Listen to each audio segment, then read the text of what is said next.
شكرا يا ربي شكرا هديت قلبي شكرا Bismillahir Rahmanir Rahim. I start in the name of God, the most beneficent, the most merciful, and welcome and greet all of you with the Islamic greeting of Assalamu alaikum wa rahmatullahi wa barakatuh. That means may God's peace, mercy and blessings be upon each single one of you. And some of you who are from the Christian background would be surprised to find out that Jesus, who we believe to be as a prophet, it says in the New Testament, chapter 20 of John, verse number 19, as soon as Jesus went to the upper chamber to meet his disciples, the very first thing that he mentioned to them was, peace be upon you. So that's how we meet and greet each other with the greeting of peace. Now, I have a short presentation, by the way. What you see up there are my 3 children. Well, not the middle one up there, right? The middle one was running around somewhere. He's 3 years old.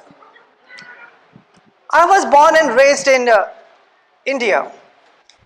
As I was growing up, I used to watch a lot of Hollywood movies. And the only perception I had of America and Americans is that each single one of you,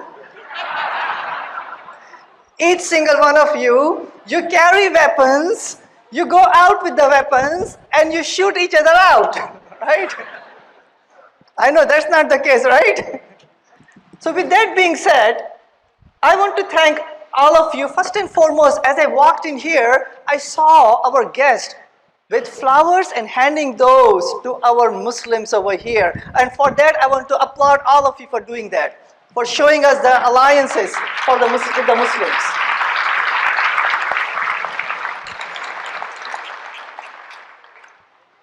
So when we see the support, this is overwhelming, by the way. This is overwhelming. When we see the support, Salman, where is Salman? First and foremost, give him a big hand, by the way. He did such a good job of marketing, mashallah.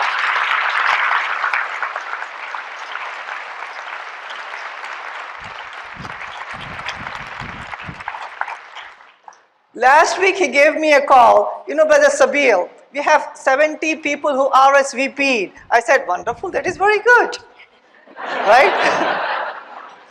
4 days ago he said, Brother Sabeel, that went at 100. I said, that's good. 2 days ago he said 200. Yesterday he said 300. And last night he said maybe 400, right?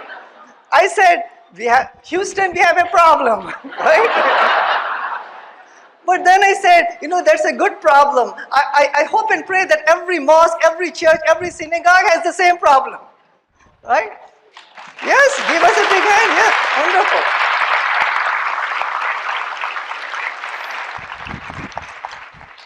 When I see presentations and open houses and alliances like this, that restores faith in humanity. That restores, really.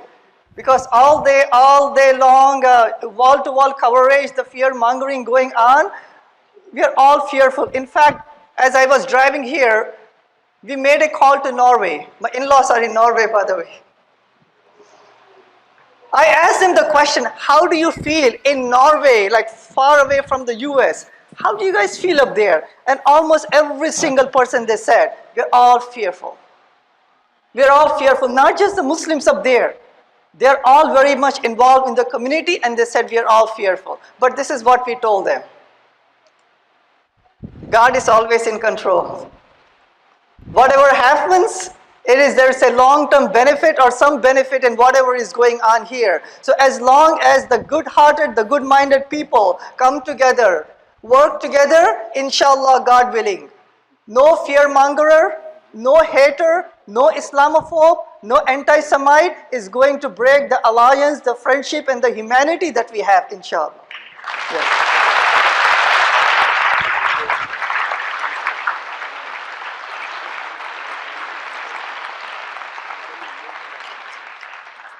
Some of you may have came up, all of you came here for the support.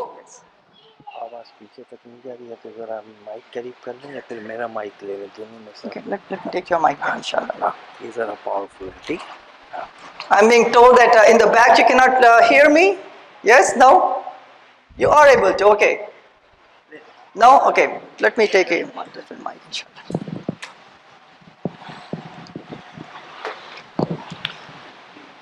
Can you hear me now? Right. Thank you. Did you all enjoy the food? Give them a big hand, all the volunteers, yes. They were working night and day after day just to make sure that, yes, somebody liked it there. Good, wonderful. I received a WhatsApp message, by the way, saying that, you know what some people are saying? That they want to register the Muslim. Correct?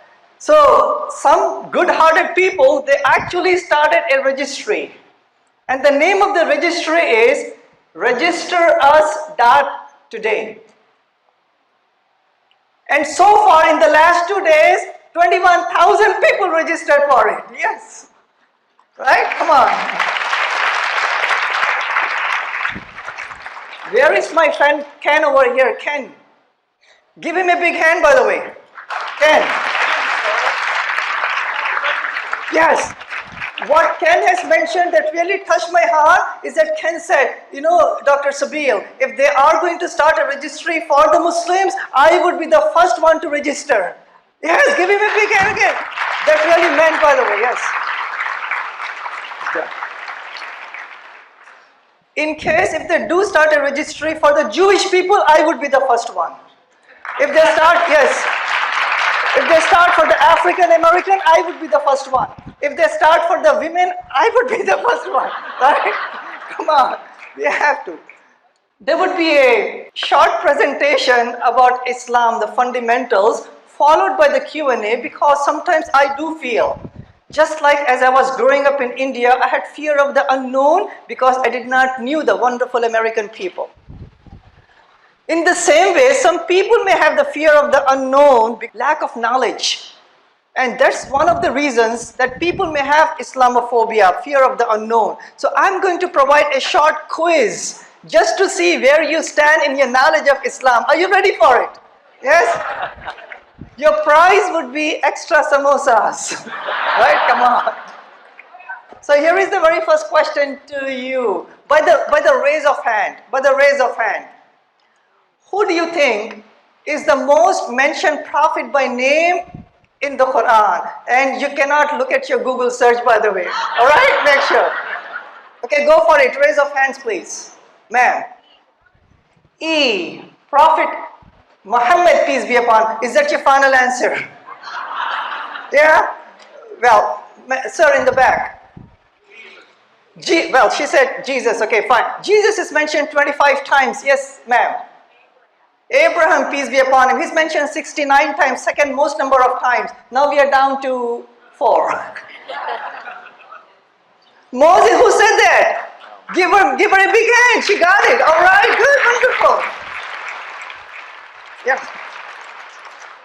Moses is mentioned, Prophet Moses, peace be upon him, 136 times. The most number of times in the Quran, followed by Abraham, and Jesus mentioned 25 times, and Muhammad, peace be upon him, he's mentioned only 5 times by name in the Quran. So the point I'm trying to derive is that Muslims, I cannot be a Muslim if I do not believe in the prophets of the old. For me to be a Muslim, I have to believe in Jesus, peace be upon him, and Moses, and Abraham, and Noah, and David, and Ishmael, and Isaac, all the prophets. So that shows the commonality that we have. That, you know, I have studied the Bible, by the way. When I study the Bible and the Quran, and I have studied the Vedas and different scriptures, I see close to 65 to 85 things in common. I usually say this, that there are more things in common that should unite us than things of differences that sometimes we fight over that divides us. So let's work on the commonalities that we have. Yes.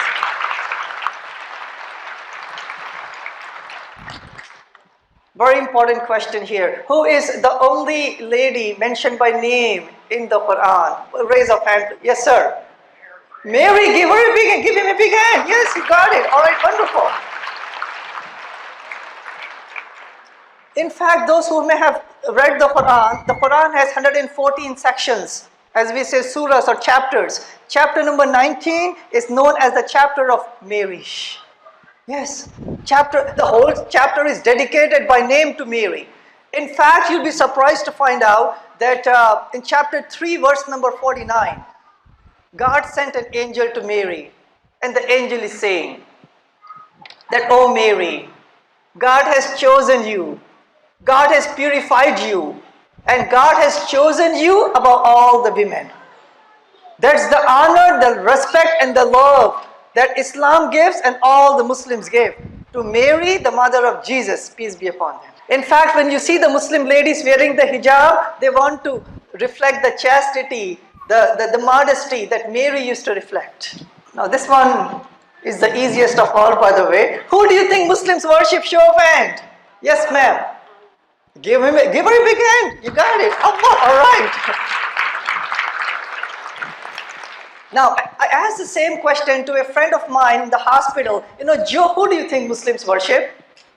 And Joe, of all the answers, the one that he gave was number C, Buddha. I said, come on, man, Joe, you should know better. We don't worship a man or idol or creation. We only worship the Creator, who in Arabic, we call his name as Allah. All right, this is the last one, by the way. When do you think Muslims came to the US? Raise of hand. There's a, yes ma'am, up there, yes. Yourself. Yes. Yeah, give her a big hand. In the 1660s, yes. In fact, you'll be surprised to find out that many of your ancestors, when they came from Europe and different places, Muslims were already here to greet your ancestors. Yes? Yeah, come on, that's true. In fact, Muslims were celebrating Ramadan and Muslim holidays way before our Christian friends were celebrating Christmas with the Christmas tree. I wish and hope that our friend Mr. Trump was here to hear that. Right? What do you see up here? What is that building? That's the Willis Tower, right? Sears Tower, Willis Tower. Now, one of the main architects of the Willis Tower was no other than a Muslim from Bangladesh whose name was Fazlur Rahman. The reason I have his building up there is because I want to rub this in. I want to rub this in, that Willis Tower is taller than the Trump Tower, right?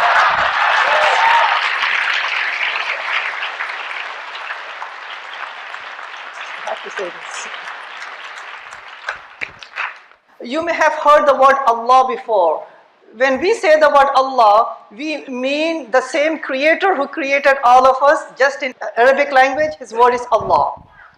Like in Hebrew language, it could be Jehovah, Elohim. In the language of Jesus, it is Allah or Ilah. In the language of Arabic, it is Allah. Now these are some of the attributes of God. That we say that he is eternal, he does not have any parents. We also say that he does not have any children. We don't believe in the sonship, in the daughtership, or the uncleship, or the grandparentship of God. We say he's one, he's unique. We say he does not have any partners. For that reason, as you may have walked, when you walked in the mosque over here, you don't see any statue of Muhammad, peace be upon him. You don't see any cross, you don't see any symbols. When we worship the Creator, we worship Him directly because we say that He's all-knowing and He's all-hearing. So, for the love of humanity, Islam says that God wants to guide humanity. And to guide humanity, Islam says that God did not come down and became a human. He remained God and He appointed prophets and messengers. It says in the Quran, chapter 16, verse number 36, as humanity was increasing, then God gave the same commandment to other prophets and messengers, namely Noah, Abraham, Moses, Jesus, and the last one, Prophet Muhammad, peace be upon him. So let me ask you this quiz question. The absolute submission to one God in Arabic language is what? It's in there, by the way. You're looking at it. All right? Yes, ma'am. She got it. Give her a big hand. All right? Wonderful. 2 for 2. Yes. So we say that Islam is not a new faith. Islam, submission to one God, is the same fundamental truth that God gave to all the prophets and the messengers. So for that reason we say that Islam is not a 7th century faith. Islam was not founded by Muhammad, peace be upon him. Islam was given to the very first human, and all the prophets were given the same fundamental truth. Worship the Creator and not the creation. So in wrapping up, my dear Muslims, my dear guests, my dear fellow Americans and fellow humans, there are challenges in the world. There is a lot of bigotry and fear-mongering and hatred and racism and terrorism out there in the world. But there are more people who are good-hearted and good-minded. They are. And all of you, yes, all of you.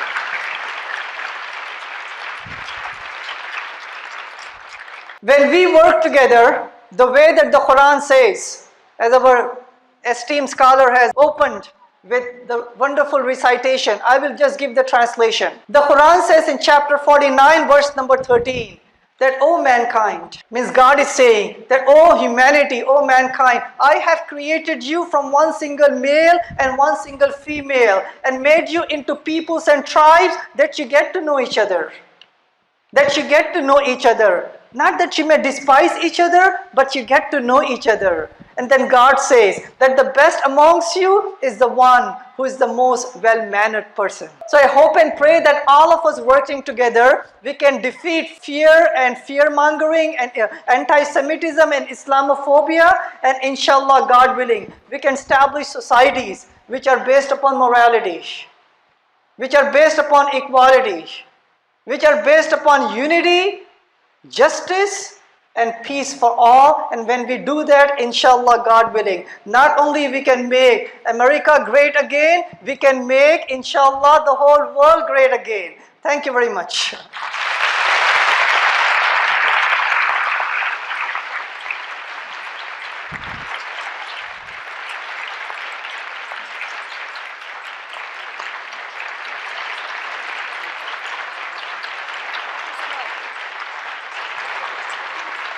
You can ask them to get their cell phone and do hashtag #StandWithMuslims.